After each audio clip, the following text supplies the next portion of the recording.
Don't move. Do you feel that against your neck?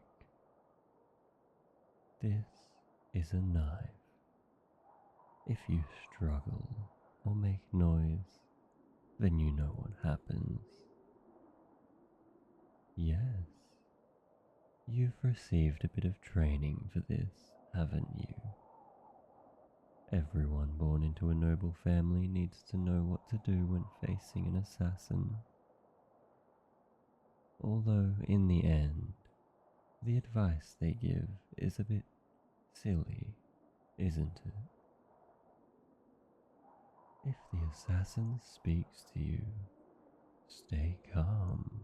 Don't give them a reason to kill you sooner than they want to. The idea is basically just stay alive longer and hope for a miracle. But I suppose miracles do happen on occasion. So I would recommend you keep to your training and stay quiet for now. I'm going to do something I've never done for any of my targets. I'm going to take off this mask and show you my face.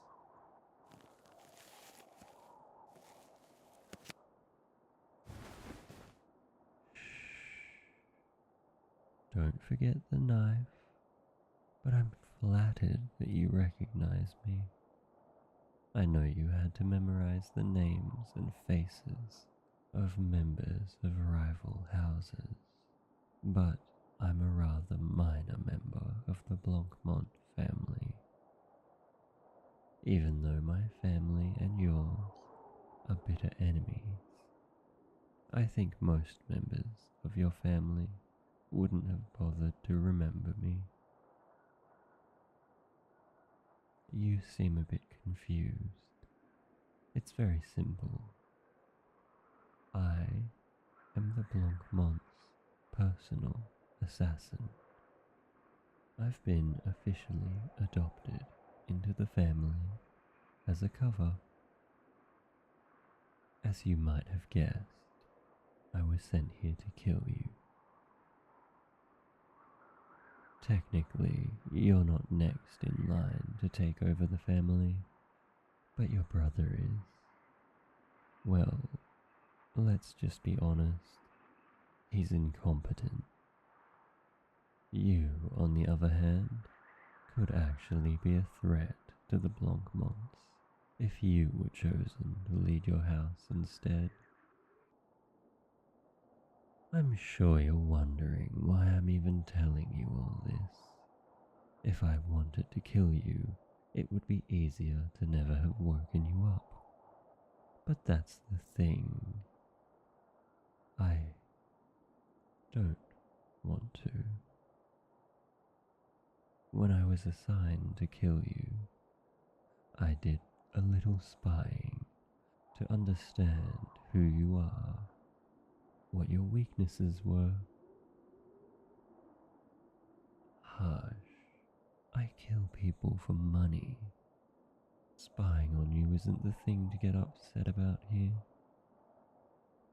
Anyway, as I watched you, I found myself infatuated. Well, for starters, you're not bad to look at.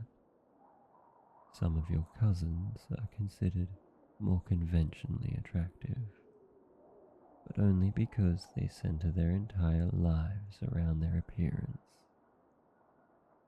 You have a sort of effortless, subtle beauty about you. Perhaps it takes an assassin to appreciate. Pleasing to the eye, but without drawing undue attention. And then there's your wisdom, the very reason I was ordered to take your life in the first place. You're practical, and you're willing to set aside the unnecessary things that others will cling to. The fact that you alone have been arguing in favor of making peace with the Blancmonts in order to end our counterproductive feud. You don't care about revenge. You just want to move on. It's a shame the Blancmonts think you're lying through your teeth to trick them. I know you really mean it though. I put on a bit of a show when you woke up to keep you quiet, but the truth is, I don't think I can bring myself to hurt you. It's one thing to snuff out the lives of greedy, cruel nobles who are a threat because of how ruthless they are, but to remove you from the world, it would be a crime.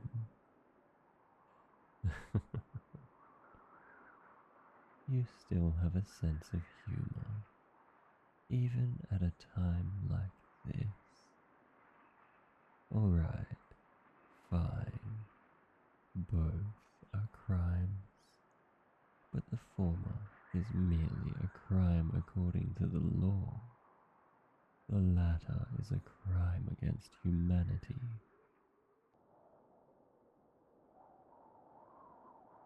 I was given your contract quite a while ago, to be honest. I've been spending a lot of time thinking about what I wanted to do, and I finally settled on something. I'm given a bit of leeway in my job, as long as I serve the Blancmonts' interests. They don't care too much how I do things. So this is what I think we could do. I bring you back with me, and you become a Blancmont. It's perfect, you see. You're not a threat to them. In fact, you can be an asset. You won't have to die, and well, we can be together. Sure. Technically, we'd be related if you were adopted into the Blancmonts. But you know how common that sort of thing is among nobles. At least in this case, it wouldn't be a blood relation. So, what do you think? It's not a bad deal, right? You get to live. I get a chance at you, and the Blancmonts, bitter rivals, lose power. Everybody wins. Except your family. Yes, I suppose that's true. I don't like where this is going.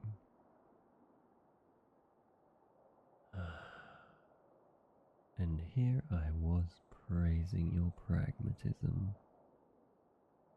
You wouldn't really be abandoning your family. You would just be,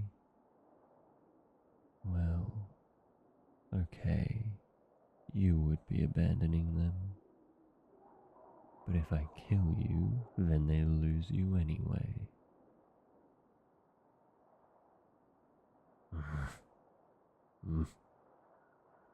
So you're not going to budge on this.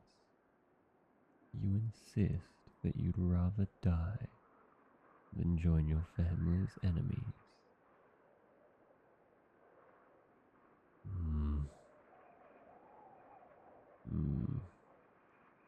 Either you're more emotional than I thought, or much, much smarter. Even if you refuse me, I can't bring myself to end you. I suppose, in that way, I'm a bit emotional too. Still, you really should consider what I'm offering. The Blancmonts are the winning side in this conflict. We're wealthier, we have better connections, and as you now know, we have a skilled assassin to deal with any dangerous threats. Do you really want to be stuck where you are? If you do inherit the family, you'll be inheriting a dwindling empire. It would be such a waste of your talents. You'll die poor and destitute after spending your life stressing and fretting over your situation. Who would choose that?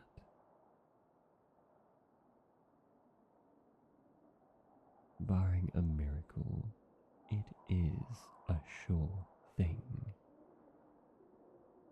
Oh, well, aren't you clever? Yes, just like I said, miracles do happen, but you already got your miracle.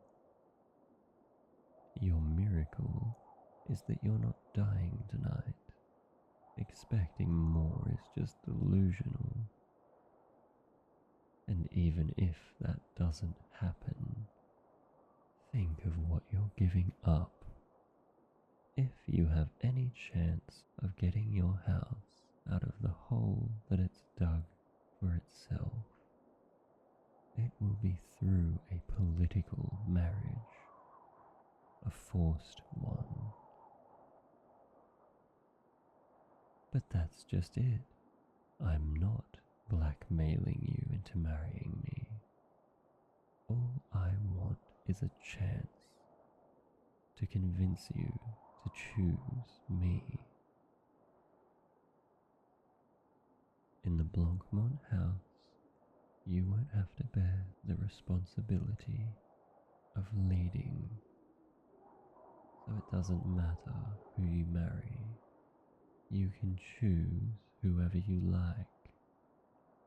And you know, I'm not a bad option.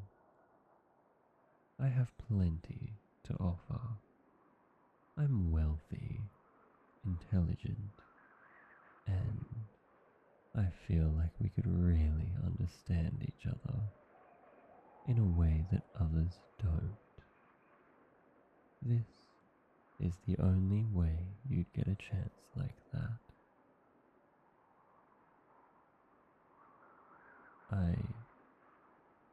Well, I suppose, technically, I could join your house instead, but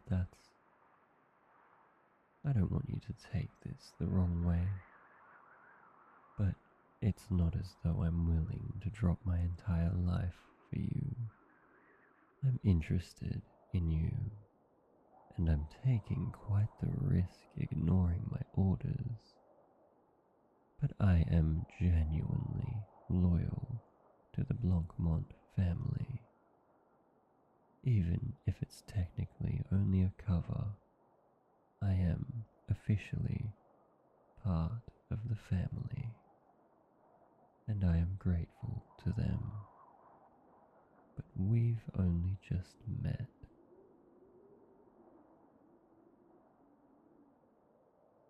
I see your point. If I won't drop everything for you, then I can't ask you to drop everything for me. I enjoyed observing your shrewdness from a distance, but it's a bit frustrating now that you've turned it on me. Well, I suppose you've given me something to think about. You're more determined than my observations suggested.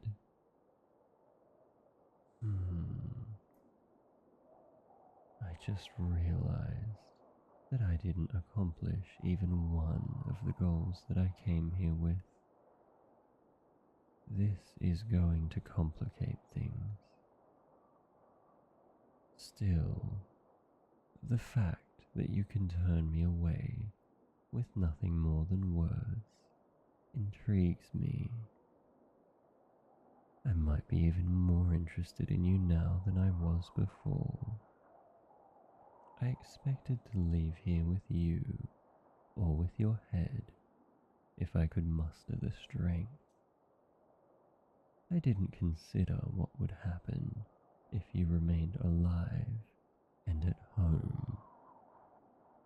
Well, I would recommend that you don't tell anyone that we spoke. Even if I can't bring myself to kill you, I don't have such reservations about anyone else. Don't test me on this, or they'll be the ones to pay the price. We'll speak again some other time. You might not have gotten the best impression of me today, but I'll try to show you a better side of me next time. And keep this in mind. At some point, I need you to stop being a potential threat to the Blanc mods. I can't kill you, but unless we find another way, I might eventually have to resort to kidnapping.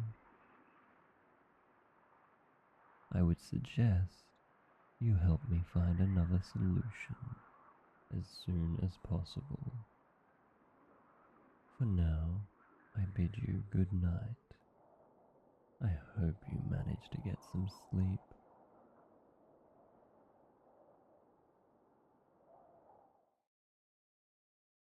Thank you for listening to the end. I'd like to thank Waterway Wordsmith on Reddit for the script.